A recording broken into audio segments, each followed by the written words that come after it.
Thank you guys for joining us today. This is Voices from the Field with Katie Lively. I'm missing my counterpart today, but it'll just be me with Candela Figueroa. So Candela Figueroa, she is born and raised in Argentina. She came over to the United States and played at Chipola College and then went on to play at Troy University.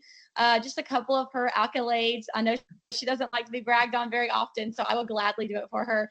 In 2019, she was the NJCAA Player of the Year and Panhandle Player of the Year. She had 14 home runs with a .530 batting average with 66 stolen bases. Very hard to do. And then at Troy, she went on and played at Troy. She was the only catcher in the Sun Belt to record 10 stolen bases and catch 10 runners stealing. And in her junior season, she led the team with a 19-game reached base streak. And she graduated in 2022. She now is back in Argentina playing for the national team. They recently won the South American tournament where she was named the best catcher and best home run hitter. So just a few of her accomplishments thus far. Thank you for being here, Candela. And just give us a little bit more about yourself, what you're doing now after you graduated college. Well, thank you, Katie. Thank you, X-Training, for having me today. It's crazy to me that I am talking about my career in the United States and being from Argentina. You know, I am, like you say, I'm Candela. I am living in Argentina right now. I'm currently studying. I'm pursuing another degree. I'm trying to be a translator. And I have a sister. I have a brother. My parents live here in Argentina. So that's good because I used to miss them a lot when I was in the US. Also, I'm, like you say, I'm currently playing ball too. So my life is pretty much the same as it was in the US. I'm just now in Argentina. Awesome. Well, so you say you grew up in Argentina, played in Argentina all the way up until college.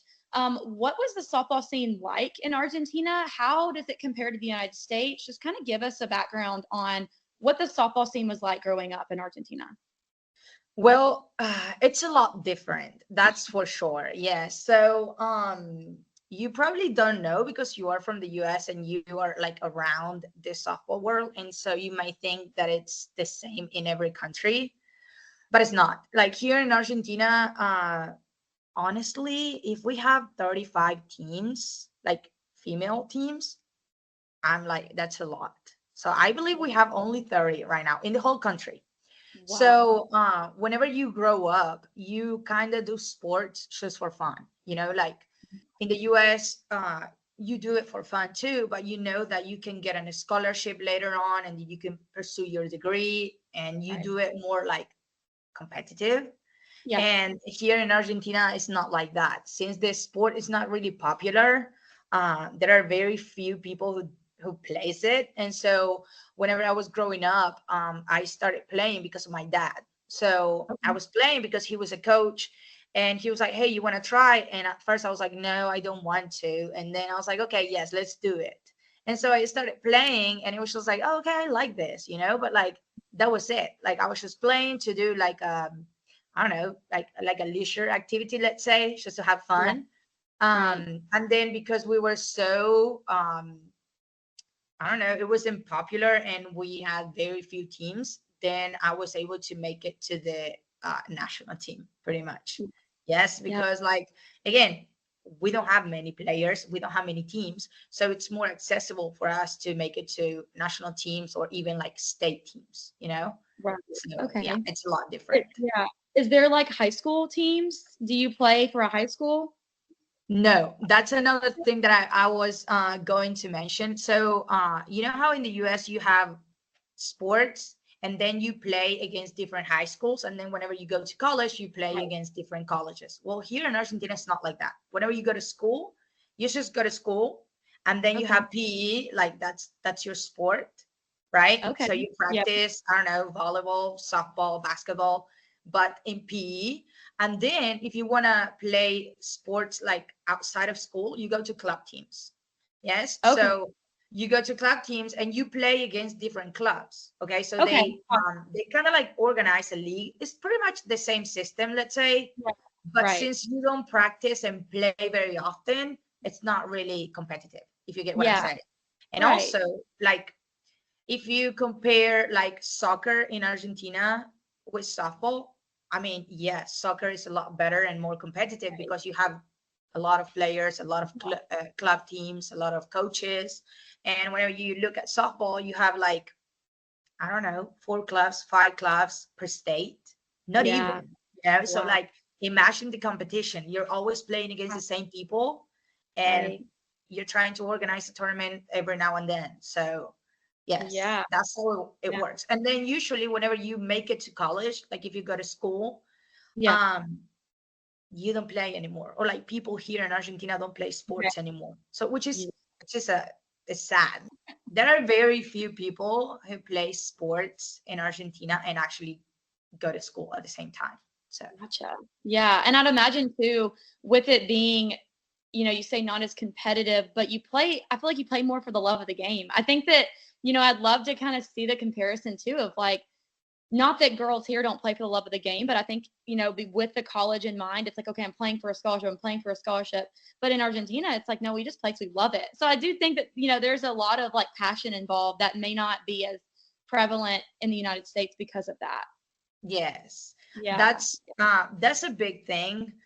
Here in Argentina, you do love, like you do it for the love of the game. We are, I say we because me and my teammates are a part of Yeah. the national team, and we do it for the love of the game because we don't Yeah. get money, we don't get Right. recognition, we don't get support, we don't get anything. Like we played the South American tournament a couple of months ago, and 5 6 weeks before the tournament was about to begin, we didn't even know if we were going to make it because we didn't Wow. have the flight, you know. So Yeah. like Wow. we do it because we love it. Yeah. Like I go Yeah. to practice every day just because I want to go and play ball, you know. Like Exactly. nobody tells me, hey Candela, you have to do it, you know, because if not, I'm taking your money away or I'm taking your scholarship or something like that. No. Yeah. Yes, we Yeah. just do. That's interesting. Yeah. So when it comes to passion, what led you to pursue college softball in the United States? Like when did that become a dream of yours? And like how did that manifest into being able to get a scholarship to play in the United States? It's crazy because when I was in the US, I tried not to take everything for granted. But you know, Yeah. like whenever you're living there and you're living the dream, it's like it's Right. hard not to because like it's Yeah. your reality, you know. But when I first got to the national team, I was like 16, I believe, or 15. And you know, whenever you play ball uh, in a different country than the US, like all you want to do if you want to get better is go to the US. Like it's like the big picture, you know. It's like, oh my gosh, how they play, oh my gosh, how they live, oh my gosh, oh my gosh, oh my gosh. No. And so when I was in the national team, we of course we used to practice and all that, but we used to do like video meetings and stuff like Okay. that. We'll get together and watch y'all. So like watch Wow. the universities, right? Yeah. So we'll watch FSU against UCLA Yeah. or no, Troy against UAB, for Yeah. example, whatever. And so we will watch that type of softball, so the US league, and we'll analyze it because it was Yeah. so different. It was so good that instead of going to practice, we will spend 2 hours learning from videos, you Wow. know? Yeah. So whenever I was growing up, that was, you know, I was like, I want to be that, you know, like I want Yeah. to go there. I want to play there. I want to play in that stadium. I want to have that uniform. I want to, you know, I want to do all that. And so that was something in my mind all the time. But again, I was just, you know, it's like, yeah, I want to go there, but still living my life here in Argentina. Right. And in 2015, I went to the US for like 4 or 5 weeks because there was a girl. Her name was Magali Fresotti. She's coaching right now in the US. She's a head coach for Purdue. Okay. Yeah. Yes. Cool. Yeah. Okay. So she was from the national, like she was from the national team here in Argentina, and she was a friend of mine. And she was living with Amanda Chitty. Okay. Yeah. Yes. Yeah. Yeah. And so Maggie was living here in the United Okay. States, and she invited me and one of my teammates. She was like, "Hey, do y'all want to come over to the US and just practice with us for like 4 or 5 Wow. weeks?" we'll like go to, CrossFit, we'll do catching, we'll do hitting. And I was like, oh my gosh, please. Yeah. And so I talked to my parents, and I was like uh, I was about to finish high school. And they were like, Okay. yeah, you can go, we'll pay for the flights. And then they pay for everything else. And Wow. so I came to the US, and that was when my dream became a little bit more real. Like I was Yeah. like, okay, like I'm here now. Right. And Chiri's dad actually made a video of me and Okay. my friend, like to be able to Yeah. get recruited. Like recruiting Yes, video. Yeah. Yeah. yes. And so he made it, and we were like, okay, yeah, something will happen. So we Yeah. came back to Argentina. I finished high school, and then I had one school looking over my video or whatever. If some school comes to me and is like, okay, yeah, I like you, I'll offer you 35%. I'm like, okay, thank you so much, but I can't. Like it Yeah. had to, like everything had to be perfect. Right. And Right. so I had one school looking at me, and this school was like, okay, yes, I love your skills, whatever. I want you to come. And they were like, but you have to pass this test, this English Mhm. test. And I was Okay. like, okay. And I did not pass it, of course, because I didn't know any English. Yeah. Right. And so I was like, okay, I was like, whatever, I was sad, but I was like, okay, Yeah. if it has to happen, it will happen later. Right. So that year I finished high school, I started going to school here in Argentina to the university. And Okay. then in the middle of that year, well, I went to the Dominican Republic, and I got recruited by Jimi Hendrix, which was my coach at Chipola. So Okay. Yeah. that's when it became real. Yes. Yeah. Yeah. So you mentioned recruiting a little bit. Just kind of give me an idea. I think about how hard it is to get recruited in the United States. Like I look at people that are getting recruited now. A lot of our initiative with these interviews is to help with recruiting. And there's a lot of challenges that people are presented in the United States. But then I think internationally, and it's like, Right. whoa, like how do you get noticed? I know a lot. It's different now with the recruiting rules, and social media probably I would imagine helps. Kind of give me an idea of like the recruiting process in Argentina versus here. Like, how do you get noticed? How do you even start the process if you're like, I want to go play in the United States? Right. So honestly, Katie, the thing that you have to do to be able to go to the Yeah. US is first make it to the national team, because then you can Okay. travel and get noticed. Hopefully travel with the national team and play in the US a tournament, so you can get coaches to go and see you. Right. Or what happened to me was that I went to a Pan American tournament, and Okay. Jimi Hendrix was there, and he was like, I'm trying to look for players. And Okay. he saw me because he flew there. Like he actually went there. I didn't go to Wow. the US. Yes, that Yeah. it was crazy. Yeah. And he flew there, and he asked me if I wanted to go. And I was like, of course, like, yes, absolutely. I would go right now. But he was like, no, you Right. can't. Like you have to get the visa. And so Yeah. Like, whoa. yes. So yeah, he was like, okay, wait a minute. And I was like, okay. And that is a challenge. Yeah. Getting all the paperwork done, it's crazy. I actually had a teammate who wanted to go like a couple of months ago, and she was like, she had school, she had everything, but she was denied, like with a Oh, visa. It was crazy. So the thing is, it's a big part, because you need the school to pay for everything. And if the school doesn't pay for everything, you need to show proof that you can live there. And so yeah. if you don't have enough money, then you Right. can't do it, right? And so you have to get all this paperwork first and be able to go to the embassy, get the visa accepted, and Yeah. then actually try and go to the US. But I did ask one time my coach, why would you recruit international players? Like if you Yeah. have thousands, and it's easier to just, in the US, I mean, I'm sure you have to do a lot of paperwork, but Yeah. it's really not the Not as same. much. Yeah. Right. Right. And so he was like, well, Candela, he was like, the good thing that I like about internationals is that you do play for the love of the game. And he Right. said, yes. And he said, and you don't really take anything for like granted. Like, Yeah. it's Right. hard to come here. Like it's a dream of yours.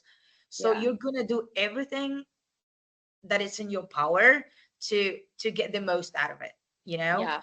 And Right. that stuck to me. Like, I was like, okay, yes. Like, and since I was at Chipola and then at Troy, I tried to do everything like at the best of my ability. Like I was like, I'm not gonna just do it because I have to do it. I'm going Yeah. to do it good, right? Yeah. And that is Right. something that gets you noticed to me, in my Yeah. opinion, right? Like Yeah. to add something else, like a Right. little bit more than just the normal. Yeah, yeah. And I will say being your teammate, I saw that every single day of you never took it for granted. You always worked hard and I know that I couldn't imagine being as far away from my family as you were and you did it every day with so much grace. So you did a great job with that. But Thank as we you. talk about the visas and like you said, just the differences, I know that I remember when you came to Troy, you made a comment about having to learn English. And that's Right. something that, as an American who never has had to have to go through the adversity that you've had to go through. Like I can't even fathom. Tell me about the like cultural and language differences. But like you didn't have any anything to do with the United States until that point. So you came from a completely different culture, language, all of that things into the United States. So tell me about how that experience was and how did you navigate through all those challenges, especially those first 2 years at Chipola? Yeah, so it is something that I forget sometimes because I use English all the time. Yeah, It's like, yeah, okay, like this is a big tool that I have now that I didn't right, have before. And so when I went to Chipola, I didn't know anything. Like Katie, I did not know how to say, hey, can I write with you? Like, I yeah, didn't know. And so at first it was hard. I yeah, was I was there, I felt lost most of the yeah, time. Like I couldn't communicate with people. Thankfully, at Chipola, we had a lot of international players. yeah, So a few of them spoke Spanish and English. So they yeah, helped me out with, I don't know, getting around, going to buy yeah, food and stuff like that. right. But another thing is that American English is not Yeah, the typical English, not in the right? And South also, either. okay, the very few words that I used to understand before from like the BBC, like the British English, I don't Right. understand them now because this is a whole complete accent, Yeah, which I yeah, love. The American accent, yeah. like to me, is the best one. And I argue at school nowadays because they all speak BBC because it's the easier Right, one, and I right. speak American, right? And they're like, Yeah. "Oh my gosh, like you're American English." I'm like, "Of course," and I'm very proud of it, you know. That's so funny. But yes, it was very hard. I had people who helped me out, but I Yeah, also took the time to learn. If I sound, I don't know, silly, or if I get some words wrong or whatever, I need to do it anyway, because yeah, if I don't try, then I won't be able to understand. I mean, I won't be able to communicate. And right. so it was a click that I made, like I made myself, and I was like, Yeah, okay, try. And so I yeah, started trying, and I even told my roommate, I was like, hey, I know you speak Spanish, but let's speak in English so I can learn. yeah, And she was like, okay, okay. So we started little by little. And then I don't know, all of a sudden I was like speaking a little bit better and better and better. And then classes started. yeah. Like, Right. and it was hard. Yeah, Yes. I used to stay up at like until 3 a.m., 4 a.m., like translating books. I remember I had a science class, like an earth science. oh, oh, Yes, I was like, why am I looking at this? But I was like, okay, you have to pass it, whatever. And so we used to have this book, and it was like, I don't know, like 25 units. And yeah, I used to translate every unit to be able to understand because then wow, we had tests and I had to pass them. yeah, So that's how I yeah. learned. Yes, it That is was it's crazy. crazy. Like, I think that it's easy to sit here and just, like, listen to it, but then I'm, like, thinking actually, like, how that happens, like, that's incredible. Like, that I is know it's crazy. incredible that you can do that. So after playing now that you're able to reflect, having played in the United States and now going back to Argentina and playing there, what are some of the biggest lessons you feel like you learned while being in the United States? Not only going through softball, but also college and school and graduating. What are just some lessons that you feel like you are able to carry with you for the rest of your life that you've learned while being in the United States? There are many, like I honestly I can't think of a few, but the biggest one to me is like um working hard, like for everything, and doing everything to the best of my ability. Everything that I wanted, I was going to be able to get it if I worked hard. Like I wasn't Right. going to be able to get it just because. Right. And that is something that I do now in my life here Yeah. in Argentina. Even though I don't need to do it sometimes, I do it anyway. Yeah. Not only from the softball uh, scenario, let's say, Yeah. but from the way you live, like Yeah. U.S. people, right? You all work so hard for everything, and if you want to achieve something, you know that you have to put effort into it. And Right. so that is to me one of the biggest lessons that I learned, and that's what I do now. And I'm Yeah. just so thankful every day that I was able Yeah. to do that. It was crazy. It was 5 years, but they were probably the best 5 years of my life. Yeah. So now that you're back in Argentina, you mentioned that, this lessons you carry into your every single day life with softball and school and just living your life. How is your experience in the United States? How is that how has that shaped the way you approach the game now? Like, how has it shaped the way that you play the game in Argentina, having played in the United States as well? Well, honestly, I try to remember that I play in the US, and so that's what I get. Like that's what I put in my mind every time I step on Yeah. the field. Like Yeah. if you actually watch softball here in Argentina, it's a whole different sport. Not even like level. It's a whole different sport. Yeah. So, but I try, and I try not to get caught up in that, and I try to Right. just play how I used to play. I try to respect the game the same as y'all do in the US, and try to Yeah. play the same way. Yeah. Analyze it, and just do everything like we used to do. Yeah, absolutely. And so I know that like Argentina it's so special to you. I know how much you love your country and you love representing Argentina on the national stage. What does it mean to represent Argentina, playing softball, doing what you love while also representing your country? And what legacy do you hope to leave on the sport of softball, particularly in Argentina? That is such a cool question. I love, like, I love playing for Argentina. Yeah. Every time I play in the US, I remember my teammates and I remember my team in Argentina. So that was something that I had in my mind every single day.